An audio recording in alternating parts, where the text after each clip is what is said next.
de las crisis que presagian el colapso de la industria salitrera. Hay efervescencia social, motines y nuevos líderes y caudillos políticos que irrumpen en la escena. Arturo Alessandri, Luis Emilio Recabarren, Elías Laferte.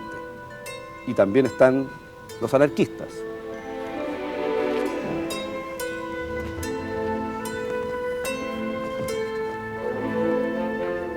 Su amor a la naturaleza a mí me impresiona mucho, me impresiona y me llegó mucho.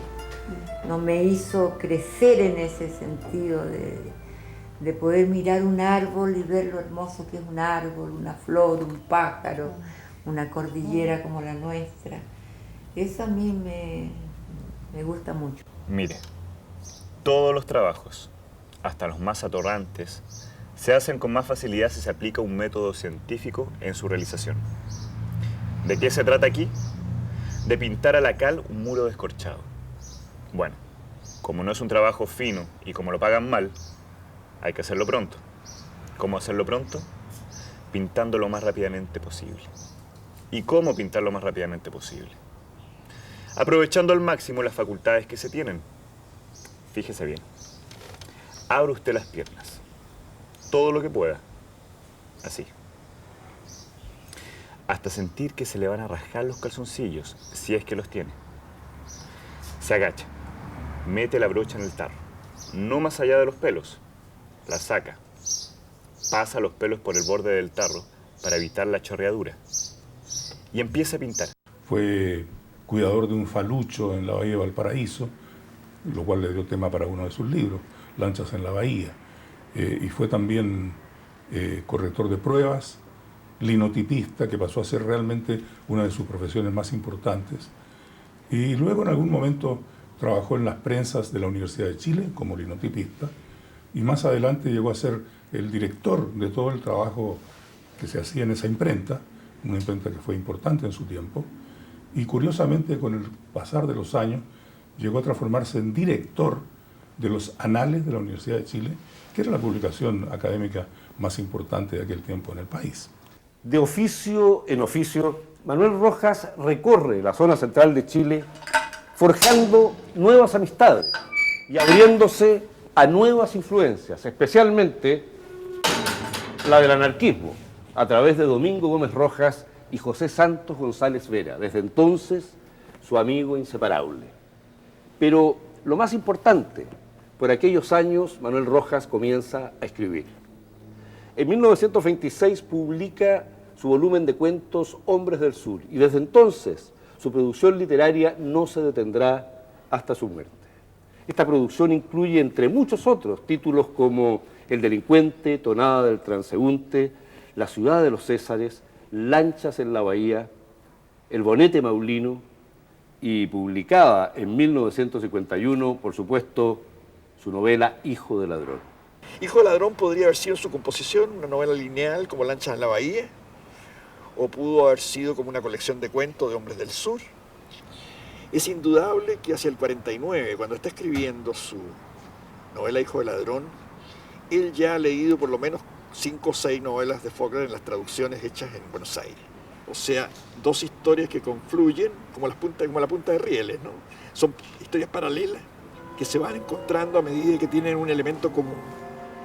¿Qué clase de hijos de ladrones son ustedes?, preguntó casi duramente. ¿Y qué han hecho otras veces? Porque no me van a venir a decir que es la primera vez que el gallego cae preso. Yo y Ezequiel se miraron. Sí, aseguró Joao. Mi mamá le ponía un abogado. Bueno, dijo el policía con un tono que demostraba satisfacción por haber sacado algo en limpio. ¿Y por qué no se lo ponen ahora? Los hermanos no respondieron. ¿Qué pasa?, preguntó el policía solícito. ¿Acaso la mamá también está presa? No, contestó Ezequiel. Mamá murió hace unos días. Mariqueo Juan. Presente. Mariqueo Manuel. Aquí. Más fuerte. Aquí. García Fortunato. Acá. Hijo de ladrón recorrió trancos ripiosos antes de su publicación en 1951. Escrita a mano y a máquina durante varios años, la novela quedó terminada a fines de 1950. Por esos días, la Sociedad de Escritores de Chile convocó a un concurso de narrativa y a ese concurso presentó Manuel Rojas su obra con el título de Tiempo Irremediable. Pero fue eliminado y alguien dijo que era un proyecto para una obra procaz. Manuel Rojas no replicó. Sin desanimarse, tomó un tren al sur, reescribió su obra y la trajo de vuelta a Santiago para presentarla a una editorial.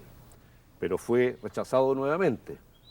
Tampoco se amilanó esta vez y fue sencillamente a otra editorial la que sí la aceptó de inmediato, con una condición: cambiarle el título.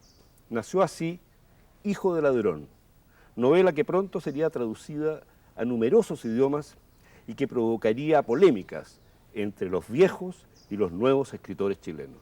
Hijo de Ladrón va a ser su primera obra fundamental. En términos, yo diría, no solo desde el punto de vista de la creación de personajes, puesto que esta novela va a dar origen a una tetralogía, ¿cierto?, en que también va a estar Mejor que el vino, La oscura vida radiante y Punta de Rieles, sino también en términos de la cantidad de experimentaciones que él hace en esta novela y que lo integran, lo colocan dentro de un salto muy grande entre la novela moderna y la novela contemporánea. Los demás detenidos permanecían silenciosos o entablaban dificultosos diálogos en voz baja, como si la presencia de los gendarmes les intimidara. Estos, por su parte, sentados en los extremos de las largas bancas, callaban y bostezaban. ¿En qué trabaja usted? Soy pintor. Echó una mirada a mi ropa. El albayalde estaba a la vista. No me había fijado, comentó. Hijo de Ladrón, yo creo que es posiblemente la primera novela perfecta chilena, porque todas las anteriores eran novelas en las que uno oía reproches. Y es una gran novela que incorpora no solamente, digamos, esta vida de personajes marginales, ¿no? Estos personajes vinculados que viven al margen de la ley, digamos, o que son vagabundos, o que están al margen un poco de la sociedad establecida. Incorpora eso, pero además yo creo que el valor principal y tal vez el que produce el mayor estremecimiento es la profundidad de la introspección psicológica del personaje principal, del Hijo del Ladrón, que es una transmutación más o menos evidente de la personalidad de él, de Manuel Rojas. ¿Y tú? ¿Por qué está aquí? Yo lo acompaño.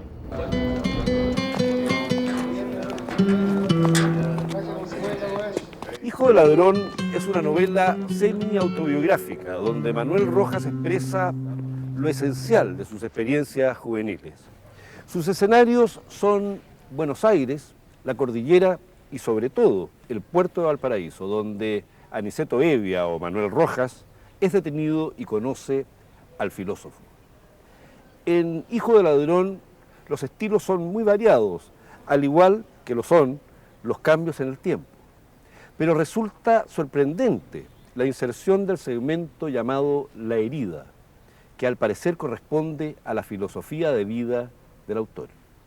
Imagínate que tienes una herida en alguna parte de tu cuerpo, en alguna parte que no puedes ubicar exactamente y que no puedes tampoco ver ni tocar. Y supón que esa herida te duele y amenaza abrirse, o se abre cuando te olvidas de ella y haces lo que no debes. Y esto no significará de ningún modo heroísmo. Significará que tenías una herida, que ella pudo más que tú y que le cediste el sitio. Si eliges el segundo camino, continuarás existiendo, nadie sabe por cuánto tiempo. Renunciarás a los movimientos marciales y a las alegrías exageradas y vivirás como un sirviente alrededor de tu herida, cuidando que no sangre, que no se abra, que no se descomponga Y esto, amigo mío, significará que tienes un enorme deseo de vivir y que, impedido de hacerlo como deseas, aceptas hacerlo como puedas. Hijo de ladrón es un poema. Está el capítulo que se llama La herida. Es un poema. Está escrito en forma diferente, como se escribe un poema, pero es... Y el otro poema extraordinario es El gusano. Lo mismo que un gusano que hilara su capullo, hila en la rueca tuya tu sentir interior. He pensado que el hombre debe crear lo suyo como la mariposa sus alas de color. Es extraordinario, ¿no? Con ese poema Gusano que se publicó, que fue su primer poema y que es un excelente soneto, ya, con él, ese poema ya va mostrando la rapidez con que él va aprendiendo, que también lo podemos ver en su narrativa, y que es extraordinario. Es decir, yo no conozco muchos casos de personas que no hayan tenido un aprendizaje literario y que tengan esa facilidad como para incorporar metodologías y formas. La escasez permanente de dinero ha sido característica tradicional de muchos grandes escritores. Manuel Rojas la compensaba trabajando intensamente en las prensas de la Universidad de Chile, en la Biblioteca Nacional, escribiendo para las últimas noticias y vendiendo cartillas del Hipódromo Chile durante 16 años. Pese a eso, siempre se dio un tiempo para estar con su familia y para trabajar a diario en su banco carpintero. No creía Manuel Rojas en la educación formal, pero sí creía en el poder educativo de la lectura. Él llegó solamente hasta la 4ª preparatoria y muchas veces afligido aquí en esta casa porque no sabíamos hacer las tareas, lo llamaba: papá, ven por favor que hay una tarea de matemática, le decía a mi hermano Patricio, ¿no? Y mi padre llegaba a ayudar y al rato decía: pero esto no sirve de nada, miren el libro que traje, esto sí que es entretenido, y nos poníamos a leer el libro. O sea, él estaba convencido que toda la gente podía, con 4 años de estudio, como él, llegar a ser lo que él fue. En gran medida, su escritura surge de su propia experiencia, y las experiencias no son transmisibles. Entonces, indudablemente que todos estos oficios que él ejerció, toda esta situación precaria que vivió, su soledad, su sentido de la solidaridad, que de algún modo también lo hace ser un escritor optimista, frente a una escritura como la de los años 50, que en general es bastante escéptica y bastante pesimista. Mucho antes de Hijo de Ladrón, Manuel Rojas había publicado una novela corta, Lanchas en la Bahía. La envió a un concurso del diario La Nación y mientras esperaba ansioso por el fallo, cayó el primer gobierno de Ibáñez y el diario se cerró. Recién, unos meses más tarde, logró saber y cobrar el primer premio. Apuró el paso, como huyendo de un nuevo mareo, y mientras marchaba resolvió ir a comer a cualquier parte, sin pagar, dispuesto a que lo avergonzaran, a que le pegaran, a que lo mandaran preso, a todo. Lo importante era comer, comer, comer. En la lechería no había sino un cliente. Era un vejete de anteojos que con la nariz metida entre las hojas de un periódico, leyendo, permanecía inmóvil, como pegado a la silla. Sobre la mesita había un vaso de leche a medio consumir. El vaso de leche es un poema a la solidaridad humana y a la esperanza, que son temas permanentes en toda la literatura de Manuel Rojas. Este cuento, publicado en 1959, es un clásico en las lecturas escolares chilenas. Varado en un puerto extraño, sin dinero y sin probar bocado durante 3 días, un joven personaje se decide a comer como sea. El cuento El vaso de leche, de alguna manera lo vivimos todos los provincianos que vinimos a Santiago y por lo tanto se convirtió en un texto capitalísimo, tanto por la capitalidad de Santiago y la osquedad de Santiago como por la ternura que hay ahí. Manuel era muy tierno, o sea, era capaz de efectos muy especiales.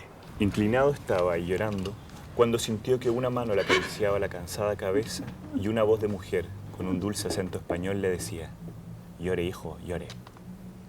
Una nueva ola de llanto le arrasó los ojos y lloró con tanta fuerza como la primera vez, pero ahora no angustiosamente, sino con alegría, sintiendo que una gran frescura lo penetraba, apagando eso caliente que le había estrangulado la garganta. Cuando pasó el acceso de llanto, se limpió con un pañuelo los ojos y la cara. Ya tranquilo, levantó la cabeza y miró a la señora, pero ésta no le miraba ya, miraba hacia la calle, a un punto lejano, y su rostro estaba triste. En la mesita ante él había un nuevo vaso lleno de leche. Comió lentamente, sin pensar en nada, como si nada le hubiera pasado, como si estuviera en su casa y su madre fuera esa mujer que estaba detrás del mostrador. Algo muy importante para mí en la formación que nos dio, que era el valor de la ternura. Y él lo dice en alguno de sus escritos. En medio de lo que hoy es el intenso ajetreo de la ciudad de Santiago, se mantiene intacta la casa que construyó Manuel Rojas y donde vivió por largos años con su segunda esposa Valeria López Edwards y sus hijos. Antes, el 23 de agosto de 1936, había fallecido su primera esposa, María Baeza, dejándole con 2 hijas y un hijo pequeños y muy afectado emocionalmente. Fue entonces cuando le dedicó a su esposa muerta uno de los poemas más conmovedores de nuestra literatura, Deshecha Rosa, que se publicó 20 años después. Fuiste mía y fui tuyo, en el oscuro silencio de la noche, sin reservas, con locura y con ternura, unidos en la sangre, en el aliento y en la piel. Buscamos aquello que nos unía y que nunca supimos qué era. Las largas noches eran nuestras y nosotros éramos de la noche. Trabajadores fervientes, entre murmullos y silencios, de reposo y espera. El escritorio de Manuel Rojas y parte de sus libros, entre ellos las ediciones de sus obras a idiomas extranjeros, incluyendo el japonés.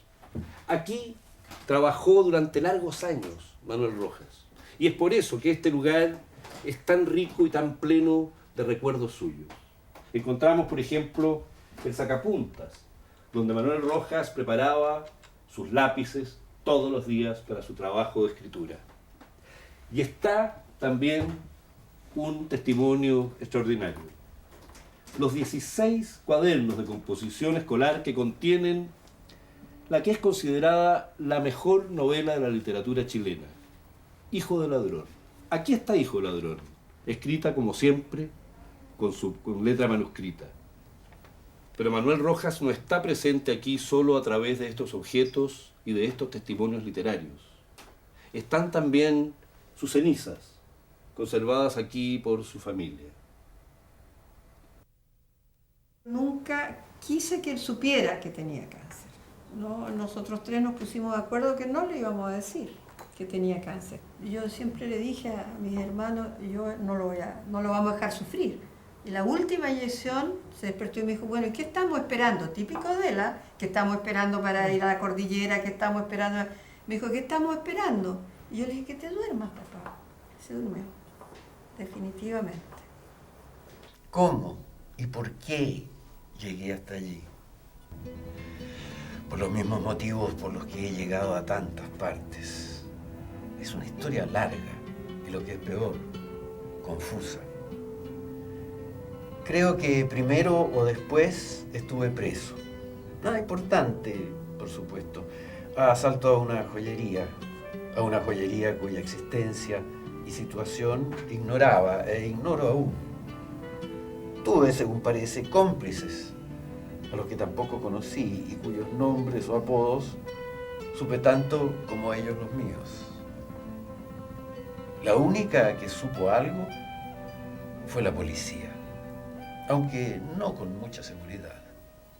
Manuel Rojas no era hijo de ladrón, pero vivió con delincuentes, ¿cierto? Con contrabandistas, con gente de Lampa, y además estuvo preso, y además conoció la solidaridad en la cárcel y fuera de la cárcel. Entonces todos esos elementos de algún modo están presentes en su vida y en su obra.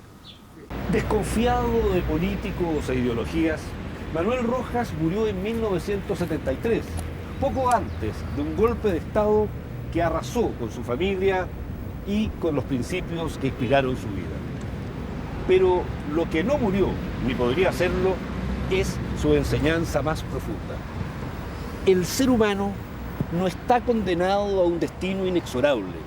Es capaz de sobreponerse a privaciones e injusticias, a desigualdades sociales y a espacios cercados, amparado y fortalecido por la grandeza de sus valores y por su voluntad de forjar su propio camino.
Me someto a su deseo callada y con el corazón palpitante.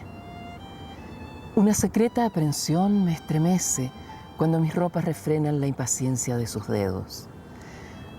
Ardo en deseos de que me descubra cuanto antes su mirada.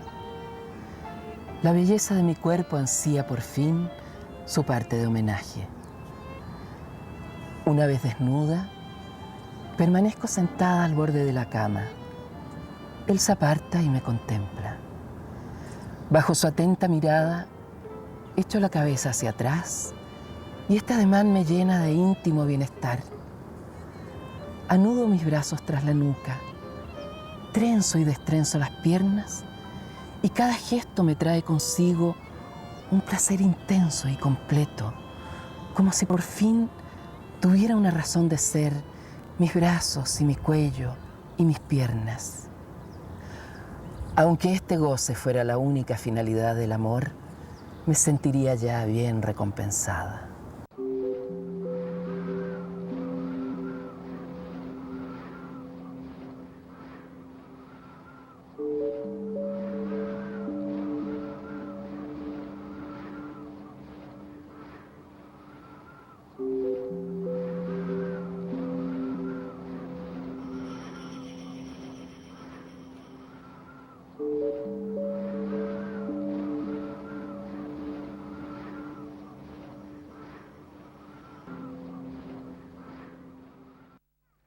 María Luisa Bombal Antés había nacido en el Paseo Monterrey, aquí en Viña del Mar, el 8 de junio de 1910.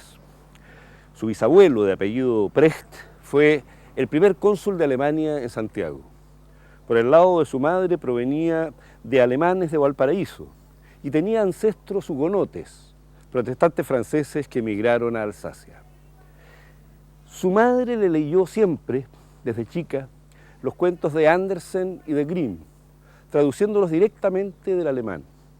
María Luisa leyó lo alemán, lo nórdico, más que lo chileno. La madre le enseñó que todos los príncipes son sapos que llevan puesta una corona y que debajo de algunos caracoles se puede encontrar una sirenita llorando. María Luisa intentó toda su vida, sin lograrlo, convertirse en la princesa del cuento y encontrar a su príncipe azul. Tiene un estilo muy sensible, muy cerca, por un lado, de la naturaleza, de los árboles, del aire, de los colores, esas cosas. Pero al mismo tiempo muy relacionado con el sueño, con la imaginación pura, etc. Siempre hay una neblina en la narración de la María Luisa Bombal, ¿no? La última niebla no es un título casual. Bombal es uno de los grandes aportes en términos de ruptura y en términos de generar formas nuevas de escritura, pero sobre todo formas más honestas de la escritura. No lo que se espera que escriban las mujeres, sino que lo que realmente sienten las mujeres. Segundos más tarde, mientras me sujetabas por la cintura para ayudarme a bajar del caballo, comprendí que desde el momento en que me echaste el brazo al talle, me asaltó el temor que ahora sentía, el temor de que dejara de oprimirme tu abrazo. Me parece que siempre hay una dicotomía que es súper interesante en ella. No está solamente desear a un sujeto, siempre hay otra cosa, una fuerza que se le opone. Los sentidos griegos, si tú quieres, que está en la lucha permanente entre lo protagónico y lo antagónico.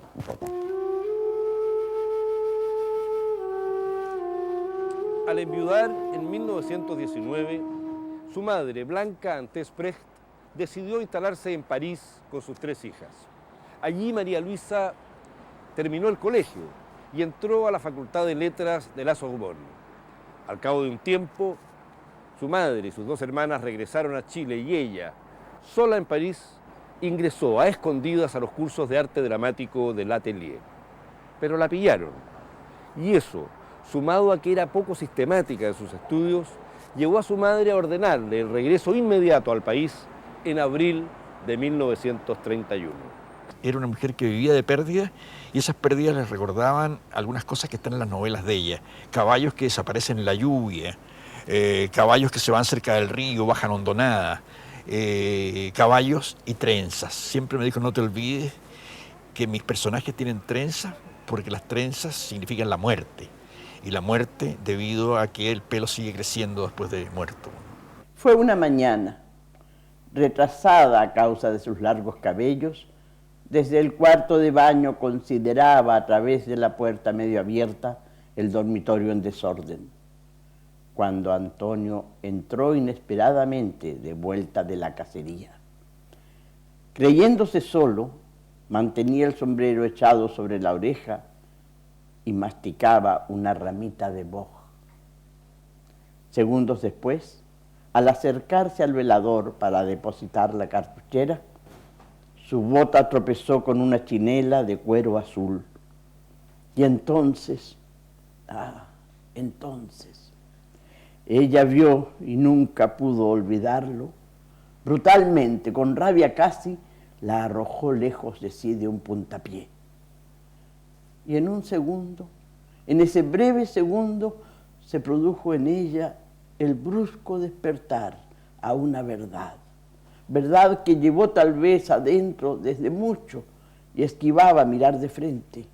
Comprendió que ella no había sido sino una de las múltiples pasiones de Antonio. La mamá se llevó a la María Luisa y a las 2 hermanas que tenía, a las 3, Bombal, se la llevó a París. Terminado el colegio, la señora Blanca, la mamá de la María Luisa, se volvió con las 2 mellizas, con las hermanas de la María Luisa quedó allá, estudiando la Sorbonne. Quería ser música, violinista, y estudiaba literatura en la Sorbonne. Bueno, la pescó la literatura. Recuerdo que Neruda la llamaba Madame Mérimée, porque la tesis que ella hizo, la tesis de grado que ella hizo en Europa, era sobre Prosper Mérimée, y por lo tanto era una mujer bastante erudita, muy conocedora, pero que vivía su vida a diario. Pablo Neruda, cónsul de Chile en Ceilán, jamás se habría imaginado que le iba a costar tanto que sus amigos aceptaran a su flamante esposa, María Antonieta Hagenaar Maruca, al regresar a Chile de su consulado. Una holandesa alta, anodina, sin mucha gracia. Jamás lo acompañaba a las reuniones, dice el pintor Pedro Olmos. Un ser extraño, hermético, con quien solo se podía conversar en inglés. Hacía lo posible por distanciar a Pablo de sus amigos. Hasta allí el pintor Olmos. Pero Pablo Neruda tampoco era demasiado amable con su esposa. Allá abajo está mi mujer, decía, te la voy a presentar, es casi una giganta. Pero en estos comentarios crueles y duros hay una excepción. María Luisa